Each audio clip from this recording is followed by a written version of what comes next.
Minister, today is a very special and important day for the people of Palestine on 3 levels. Today will see the end of the ceasefire unless Israel sees sense.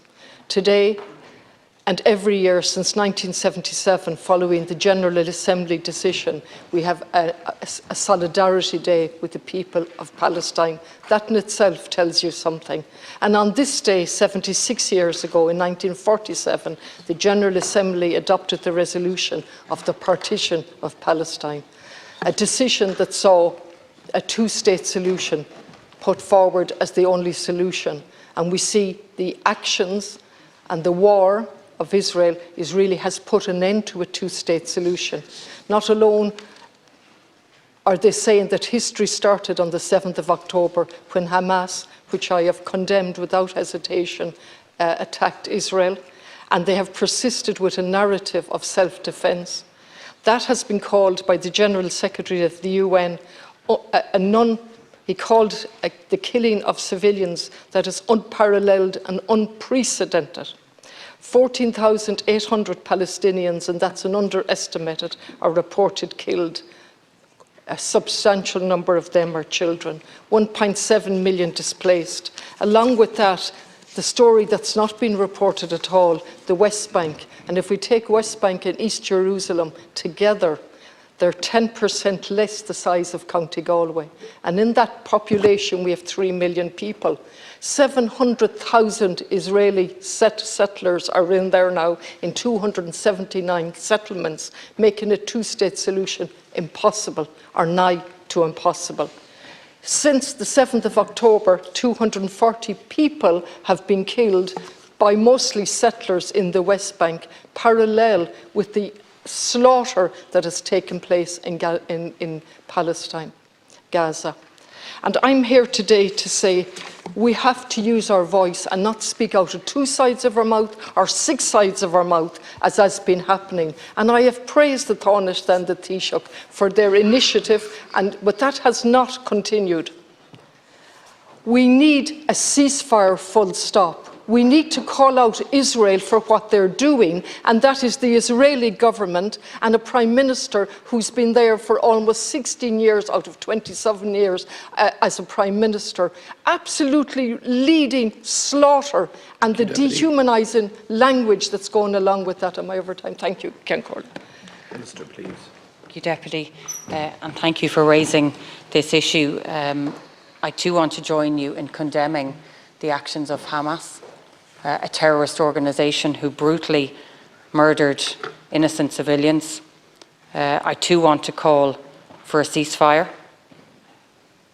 What we're seeing unfold, what we're seeing in response to this brutal attack is devastating. I believe that Israel has gone too far.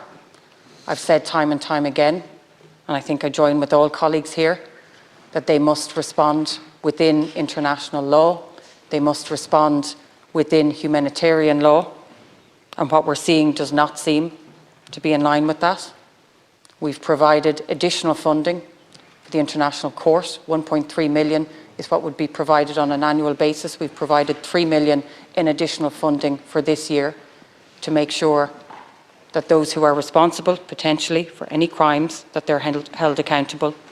The most important thing now, however, is that the ceasefire that we have called for, that this happens, that the pause that has happened, which I think we are all very happy to see, that continues, that the continued release of hostages, that continues. We are all overjoyed that Emily Hand, an Irish citizen, was released, that many other citizens were released, but it is so important that not only are those citizens released, but that there is continued aid, that there is resources, that there is food, that there is fuel sent to the many hundreds of thousands of millions of people in Gaza who need our support and who need help. We have been united and we have been clear in that message all along. The Taoiseach, the Taoiseach, and I think the vast majority of people in this House, we have been clear in our support for those citizens, and we have been clear in our support and our calling for a ceasefire, and that will not change. The Taoiseach has engaged extensively with his colleagues. The Taoiseach has engaged extensively with his colleagues, not just for the release of hostages, not just to ensure that humanitarian aid is provided on the ground, but to make sure that we have a ceasefire so that we can all collectively work towards a solution. As a country, as a government, we have always said that solution is a two-state solution. That has not changed. I know for many it seems an impossibility at this moment in time, but the time will come where this discussion can be had and where it should be had, and it's so important that we are part of that. So our voice will remain strong on the world stage, on the European stage, and I have no doubt that our Taoiseach and our Taoiseach and all of us, as we engage with our colleagues at a European level and beyond, that we continue to call for a ceasefire, for the release of all hostages, for the immediate aid that is needed by so many hundreds of thousands of millions of people, and that this fighting can come to an end. Connolly.